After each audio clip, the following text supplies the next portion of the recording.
Hey y'all, what's up? It's Noelle with Baker's Backyard Bounty, and today we are back at it.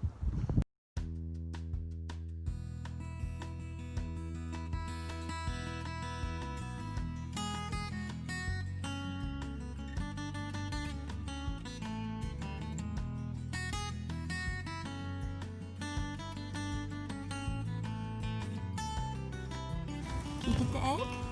Oh, can you get, oh, can't reach. Let me try. Ready?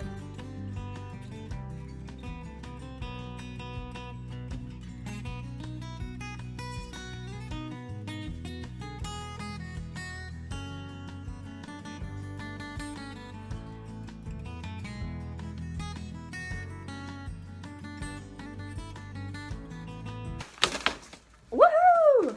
Big helper. Today, I've hired two very important helpers, Lily and Zoe, to help me decorate my seed packs for the seed swap for the channel Our Simple Life. We are really excited. We have 25 packs of heirloom organic seeds, everything from chamomile to sugar baby watermelons to sweet peppers. So very excited to be joining the swap and having some help decorating our little joy bombs. Look, flowers. You ready? Let's take one. Here, I'll help you. Ready? I help you, you help me. Look, it'll be fun, they said. Have your toddler help you, they said. Okay, ready? Here, can you stick this on here somewhere? Then put it right here. Look, stick it right there. Oh, beautiful. Okay, like that. Yeah, here, I'll help you. And I'll give you another one. Look, beautiful. Okay, here, I'll give you one.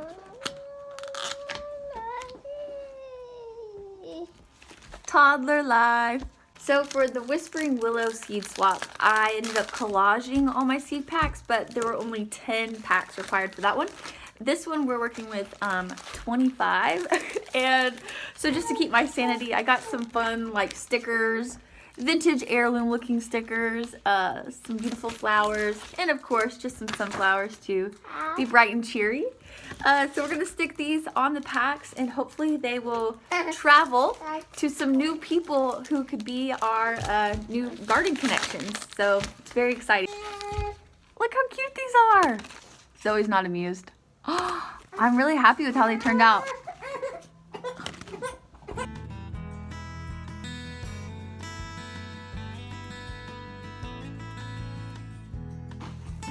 Good job. There's 3 more. Can you do it? Packed with love. Yes, last one. Thank you. Come kiss.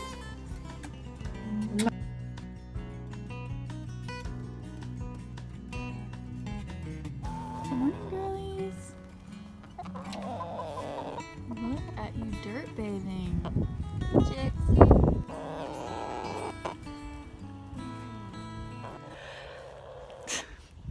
So we've been calling this chick Big Red, and she does not like me or Lily.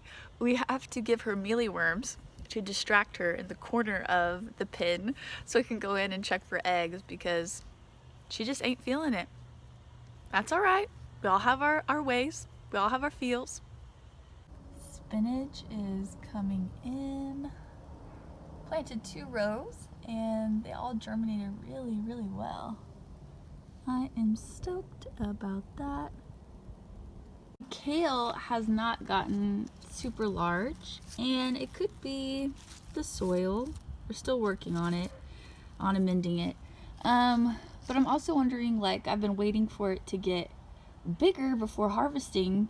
I wonder if I'm not harvesting it enough and stimulating new growth. So I think today I'm going to do that. Just take some of these, like, leaves off for baby greens, maybe make a salad or something like that, just to jumpstart some more growth. What do you guys think? Bug says, give me the kale, Ma. Give me the kale.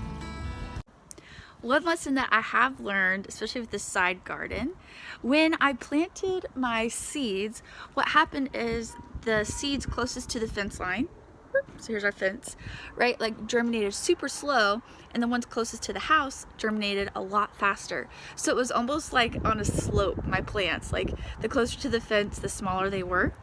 And I couldn't figure out what happened because in the summer we've gardened here before, and Bugs is loving the mint in my herb garden. And what happened is I couldn't figure it out because the summer, right, like everything was growing at pretty much equal rate.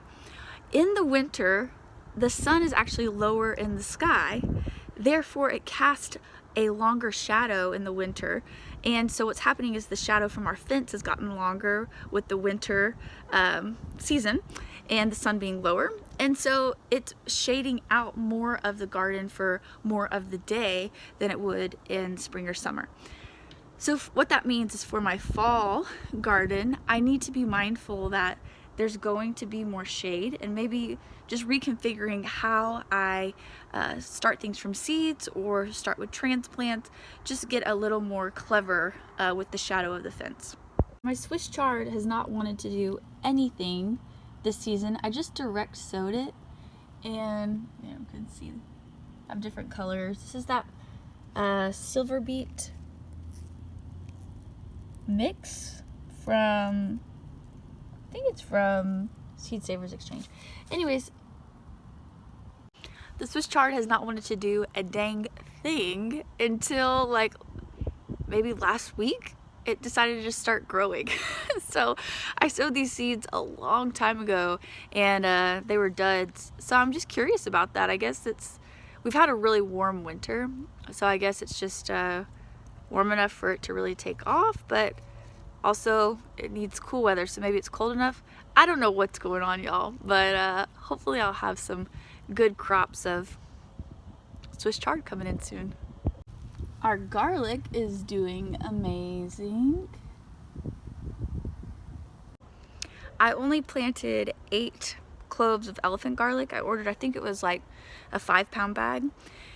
And the reason for that being, I've never grown garlic before, so I didn't know how it would go, and I tend to bite off more than I can chew.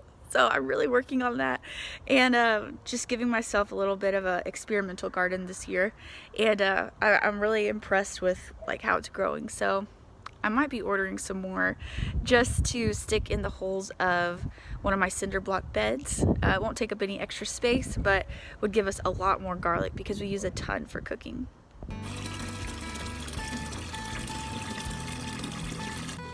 When I am out here watering the garden and talking to the animals, like I literally can feel my blood pressure going down and my shoulders start to relax more, and I pay attention to my feet a little more, just that feeling of being grounded. I know it's kind of hippie, but dude, it's true. Like this gardening life is just good for the soul. There's something so like reconnecting about it.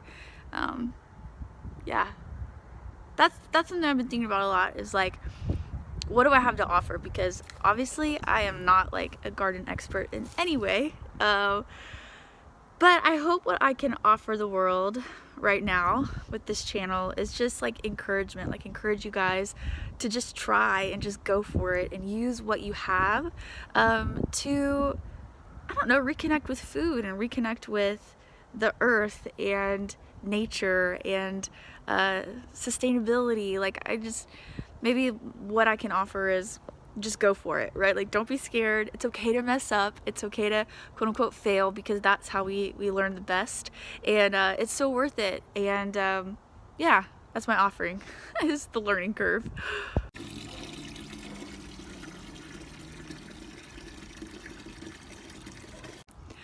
Right now things look kind of bare because it is back here, and we straightened out the fence for the chickens, and I went ahead and lined it with just the big pots I had that I had grown my things in containers in last season, and my grow bags. And what I'm going to do over here, I grew some cucumbers on these panels.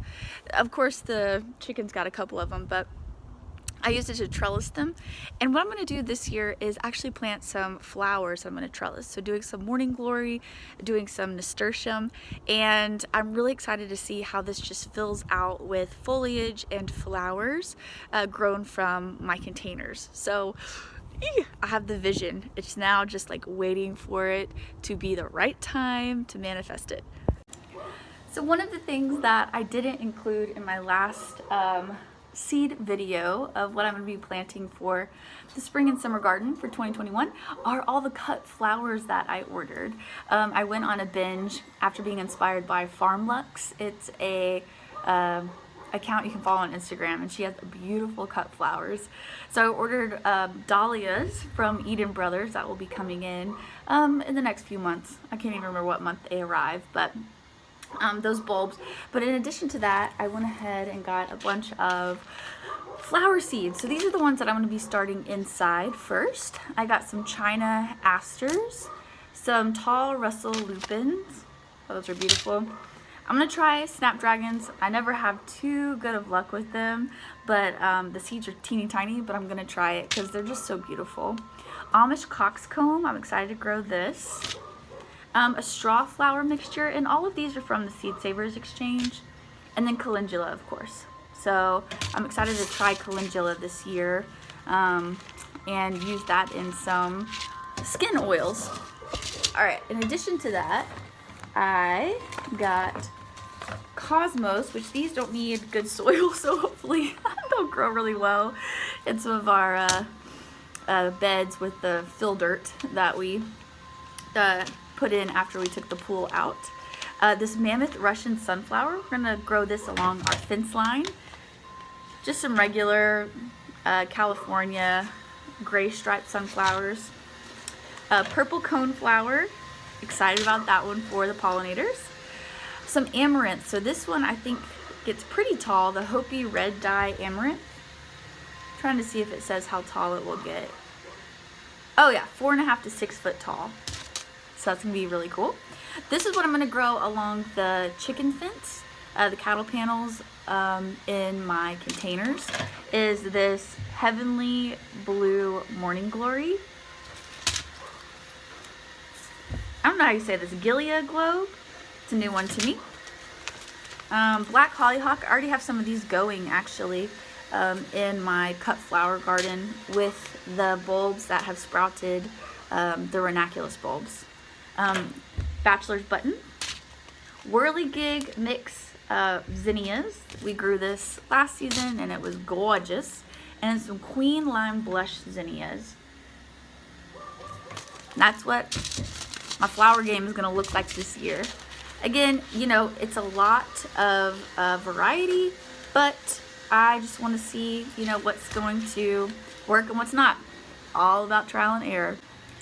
And please hit me up with your favorite nasturtium varieties and where you order those seeds from, because I really want to grow some this year, but I tried last year and I think my seeds were too old. They were like a few years old and they didn't germinate, but I need to do an order for some nasturtium seeds. So let me know what your favorite varieties are. Hey bugs! Go, go, go, go, go. All right, Big Red. Got my mealyworms. There she is. There's some eggs I need to get. Oh, check it out. Beautiful. I always stick eggs here and forget them. It's right by the back door. So it looks like, well, the white egg is the Sicilian buttercup.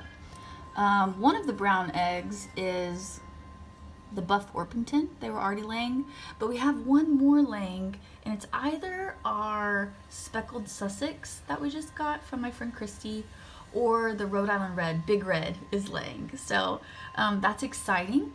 I keep waiting for some blue eggs or green. I'm not sure how they're gonna come out, but we raised 3 Americanas from chicks. Well, 4, but we lost one. So we have these Americanas that this will be their first season laying, and typically for chickens, the first season is like their best season. They lay the most. So I just anxiously every day check, and I can't wait to see those blue or green eggs. It's funny, I came back here and I'm like, I have nothing to talk about. And like 15 minutes later of videos. There's always something to talk about, right? Say what's up, Zoe. Thank you guys for hanging out with us. May you find the bounty in your own life and all the beauty that it holds. Till next time.